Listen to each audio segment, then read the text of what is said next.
Hi, this is Isabel. So today's video is about certificates in Switzerland. I found a great online resource I will post below where you can browse through and see what's there. It's always helpful to find one place where everything is listed. It's always helpful because you can find what it is that you're looking for without wasting too much time. But the video is more about how do you go about finding whether you do need a certificate or not. So I wanted to give you some pointers here. So the first pointer from a training expert in career advisor is really to see whether you even need any type of training. So usually it's the first thing that people will do because they're in a job search, so they want to fill a gap and they will jump on training as the solution to basically fill time. So I can understand why people do that, and most advice that you get out there is that you have a gap, so you need to fill this gap with training, with activity. So it's very tempting to say, okay, let's sign up for a course. Now, in some instances, it could be helpful. For example, if you're looking for a job in Switzerland and you know that the type of job that you want and the type of activity, you will definitely need some French. This is a limitation to your job search. Then it makes sense to invest full-fledged in certification in French. Now, if you work for a multinational where French is not necessarily a priority and they're looking for other kinds of skills that you already have, by the way, then the emphasis should be more on your job search. What is it that you're not doing that could help you get this kind of job, because you don't have any kind of limitations, therefore you should be able to find a job.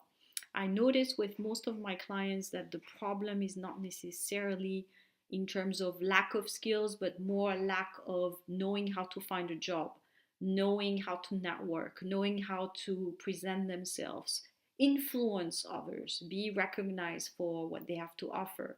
So this is more on the personal development slash confidence slash knowing what it is that you want. If you have those things all squared up, you will notice a huge difference in your job search and how you present yourself, how you come across in interviews. This is going to be so much more important than adding another certification on your resume. This is just my 2 cents and my opinion. Now, this is just an introduction to the video. I thought I would say it because that's my I guess from my career and what I've experienced, this is where I see the difference between people who make it or who are successful and people who are less successful. It's not necessarily a question of training, but more a question of personal skills, or soft skills, what we call, which will make the difference. And this is not something you learn in a certificate online or in a course, but more something you develop through experience, through tackling big challenges, such as being new in a country, for example, and struggling as an expat is an experience. So, in my view, investing in having the support or maybe the coaching that you need to become the kind of person you need to become to make it in the interview is much more essential than just doing another kind of certificate that may not even be in the type of field that you need. So again, this is not something that you necessarily will read in the different literature on finding a job in Switzerland. Of course, the emphasis will be you need to learn the local languages, which is also something I say in my video, and you need to, invest in the right education, etc. For me, this is just one part of the problem, but the other side to it is also the lack of confidence, in my view.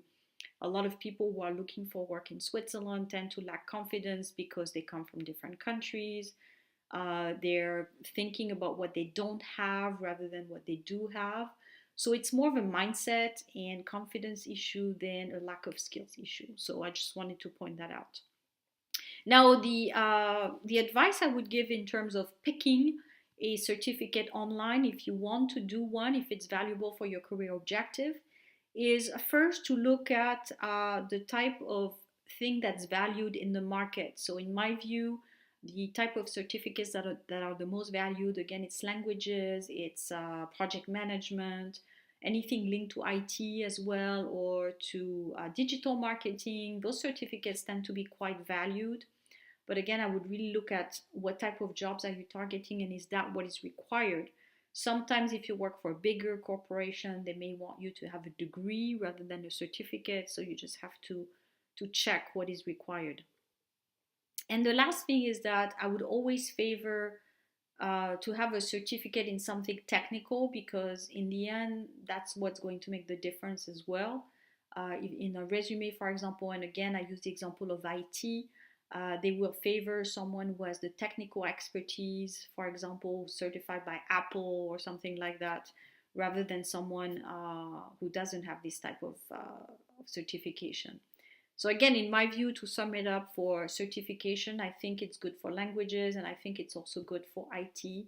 If you need some type of certification to show that you're a valid professional and you've trained yourself, etc. So if you have any questions, make sure that you comment below about certificates. Again, I will try to reply as I get a lot of comments. I don't reply to comments where people say I need a job or I want a job. I've already said this in previous videos. This is not helping neither the community. This is personal situation. Then I have my online services working with Isabel. So this is one-to-one coaching if you need a job. In the questions, I'm looking for more questions that will help the community as a whole. Thank you very much. I'll talk to you soon.